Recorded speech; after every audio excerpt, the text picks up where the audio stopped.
Hey YouTube, Allie's Odyssey coming at you here with my 2-month post-op update.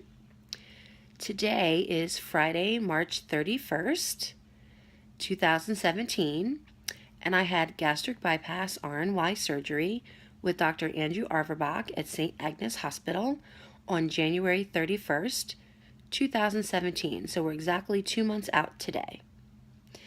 Since surgery, I have lost a total of 37.4 pounds. I only lost 12 pounds this past month, so that's been slow going. Since Christmas Day of 2016, so 5 weeks before my surgery, I started my pre-op diet. Since then, I have lost a total of 69.3 pounds. So almost 70, a heartbeat away from 70 pounds since Christmas Day, and today is March 31st. So that's where I'm at. Went into the doctor today, not only for my 2-month checkup, but I've been having some really bad digestive issues that I needed to talk to him about. So it was kind of a dual purpose for the visit. I've had terrible IBS symptoms, stomach cramping, and really bad diarrhea. To the point where some days I can't leave the house. I have a hard, barely making it to the bathroom, and on occasion not making it to the bathroom because it's just pure water. And that's been weighing on me because I've been dealing with this ever since surgery. So we've had 2 months of stomach flu-like symptoms, and it's really wearing on me. I'm feeling very depressed, feeling a lot of regret for what I've done to my body. It's been hard. So I talked to him about that, and he said it has to be something that I'm eating. So he wants me to see the nutritionist.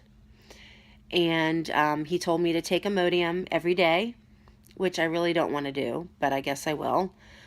I don't want to get constipated either. I don't want to go from one extreme to the other. And that was about it. So I don't really feel like he addressed it. He said it could be the protein supplements. I was kind of thinking that might be what it is. It's either whey protein or it is artificial sweetener. I don't think that it's lactose per se, because yesterday I didn't have any, I think it was yesterday or the day before, I didn't have any trouble at all, and I had both cottage cheese and yogurt that day. So I don't think it's a lactose intolerance. I think it's the whey protein supplements, whether it be bars, shakes, protein chips, any of that kind of stuff, I think is tearing me up. Either that, or it could be artificial sweetener too. Maybe my stomach and my digestive system is just really sensitive right now to anything that is, what's the word I'm looking for? Not natural. So right now I'm trying really hard to just eat a lot of meat, fish, yogurt, etc., and no protein supplements, which make getting, my requirements in hard. So we addressed that. He did say I'm moving in the right direction, but he told me point blank 12 pounds was not enough this month. He wants to see 30 pounds off by 4 weeks from today. And in order for that to happen, I need to get my protein up, my fluids up, and try to get more activity in. So those are my goals for the month. Protein, I'm supposed to be getting between 70 and 90 grams. I am only getting between 50 and 60. Fluid, I should be getting minimum 48. Even better would be 64. On average, I probably get in about 32 a day. So that has to change. I've got to do better. I need to get up earlier in the morning so I can get another meal in to try to really hit those protein goals. I'm going to make my goal 80 for the day. I figure that's right in the middle of 70 to 90. So let's aim for 80 and see if we can do that. And then I'm going to try really hard to get in at least that 48 ounces a day. Activity. I've got to get my back straightened out. I've been having really a lot of trouble with my back. That's nothing new. My back has been going out since I was 18 years old. It's been really bad the last almost 3 years since I hurt myself in Jamaica on a excursion. I jumped off a waterfall into the water below, and really jacked up my back. And I have not been the same since. I've pretty much been bedridden since that incident. Not bedridden to where I can't go to the bathroom or go get in the shower, but bedridden to where I really don't get out of bed unless I absolutely have to. And that's embarrassing to admit. People I know are going to see this. So I've got to remember the baseline that I'm at, and I'm not sure if my surgeon totally gets like where I'm at as far as my physical state right now. I really haven't been as forthcoming maybe as I should have been, because he tells me to go walk for 20 minutes, and that's just not going to happen. I think my muscles are atrophied, because when you lay around and do close to nothing for close to 3 years, that's going to happen. And then I'm still having problems with my back. And it feels like when I get up and do more, like if I go to an event, like I had competition a couple weeks ago, and I went for I think 5 or 6 hours one day, and the next day I wasn't getting out of bed because my back was locked in total spasm. And it wasn't a mind over matter thing or a push through it thing. It was a physical impossibility for me to move. So it set me back. And then I literally didn't feel better. I went to the event on Saturday. I was screaming out in pain just walking to the bathroom until Tuesday. By Tuesday, it finally felt a little bit better. Can't take anything for it, like Aleve or Motrin or anything like that, because that's a anti-inflammatory and can't have that with the surgery due to the risk of severe ulcers. I do have muscle relaxers, but when I take one of those, I am knocked out like a light for at least 4 to 6 hours, and then I'm groggy the rest of the day. So I need to get my back straightened out so that doesn't hold me back. And I do have an appointment with my primary care next week to ask for a referral to physical therapy. So I'm hoping by going to the physical therapy that not only can they help me straighten out my back, but that they can help me strengthen my legs and back and everything, that's kind of been wasting away with me not doing much activity. So they should help me get my strength back up and then hopefully straighten out my back. And then that way I can start doing more activity. Because it's not that like I'm opposed to doing it. I do have a hard time cardiovascularly with the cardiovascular part of it. I get out of breath really easily. And I could deal with that, but it's that in combination with the back pain that just makes it close to impossible. Makes it very difficult. And even if I do it one day, then the next couple of days I'm kind of laid up. So we got to get that straightened out.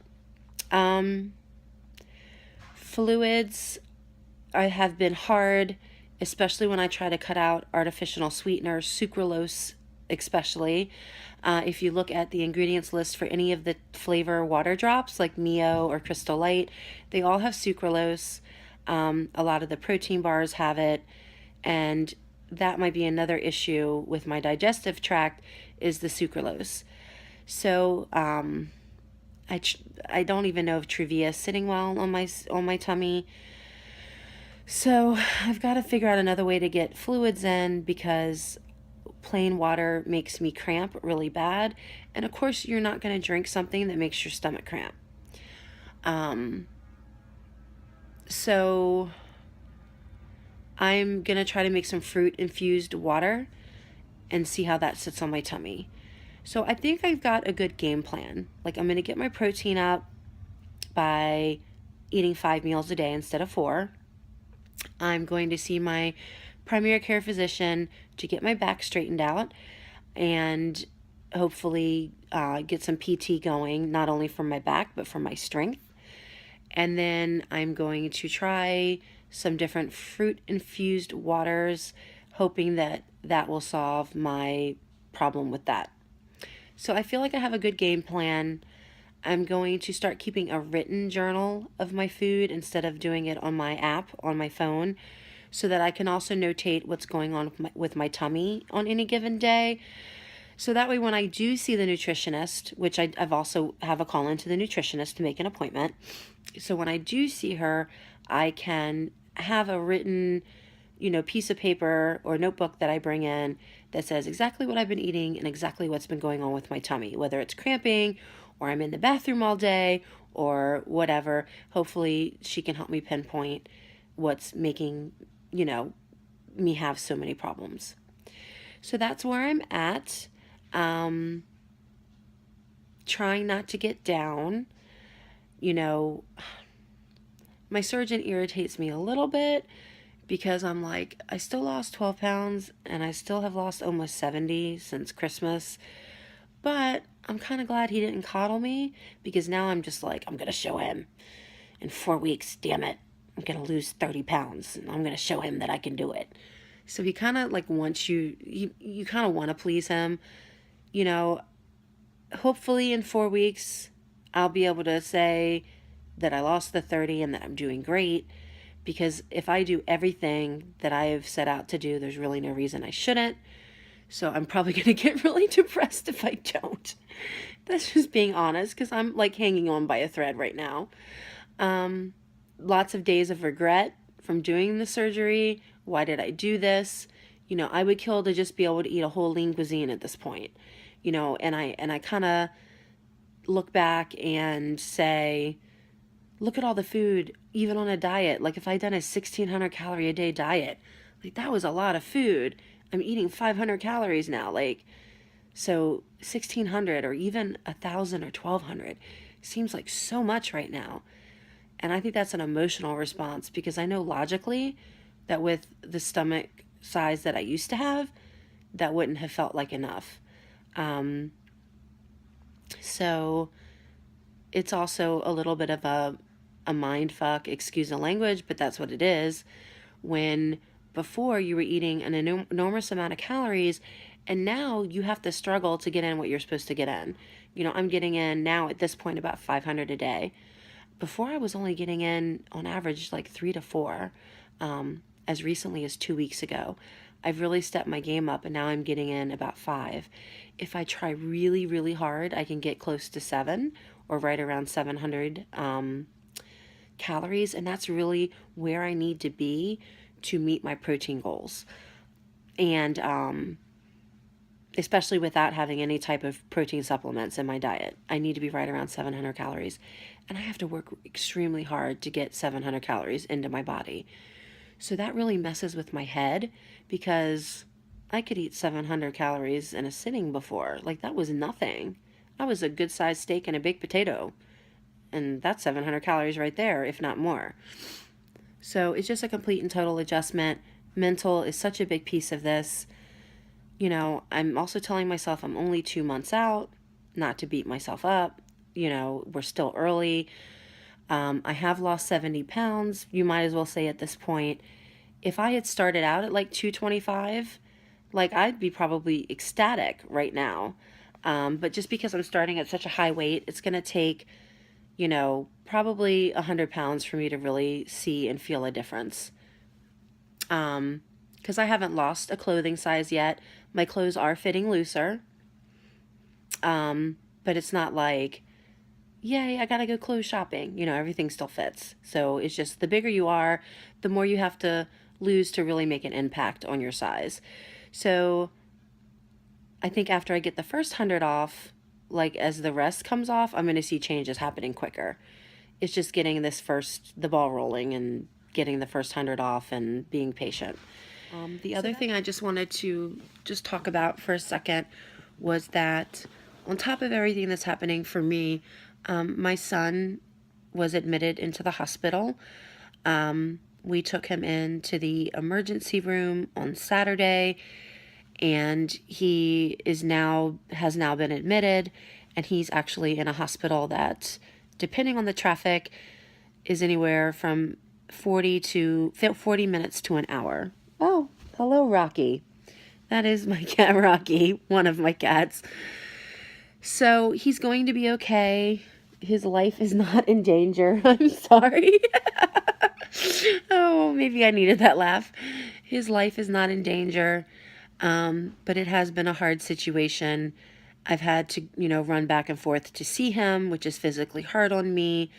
So just between my stomach, the issues with my son, and the issues with my back, I decided to take a leave of absence from my dance studio until April 22nd.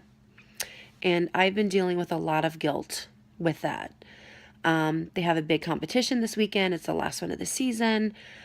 I did not feel I could obligate myself to be there, not only because I'd like to go see my son this weekend, but also because of my stomach issues.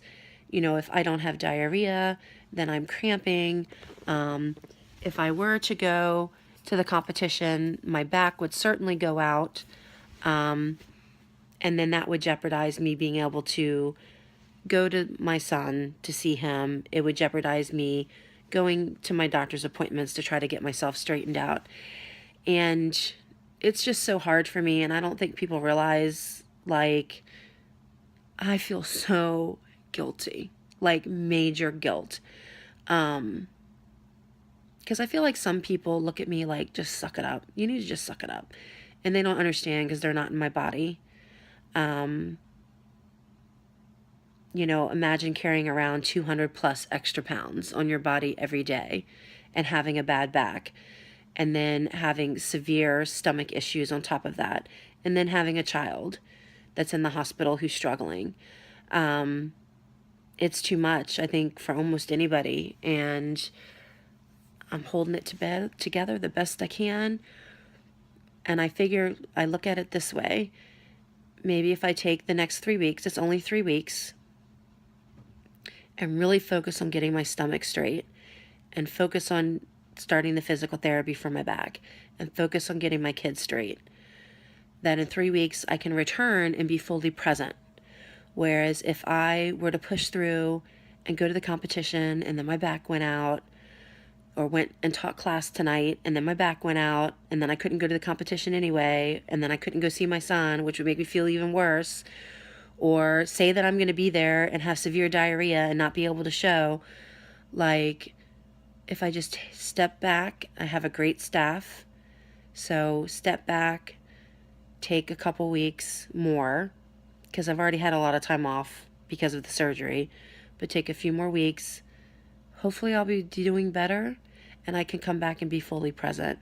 Because it's one of those things where, like, if you don't take the time, then you prolong the misery. And I think that's what I've been doing. Like, for 3 years, that's what I've been doing. I haven't been taking care of myself, and that's got to stop. Because from here on out, I have to take care of myself first. Because if I don't take care of myself, I'm not good to anybody. And that's another part of the mental mind shift. And people might not be used to it, but it's time for me to be selfish and take care of me and take care of my family and my household. I put work ahead of everything else for a very, very long time. I am now 47 years old, and it's time for me to start taking care of myself and my family. So that is that. Doesn't mean I don't feel guilty, but from now, I'm going to look back, and this is all going to be a distant memory, right? So I think that's it. And please keep us in your thoughts, and I will check in with you guys, when I do. Thanks. Have a great day. Bye.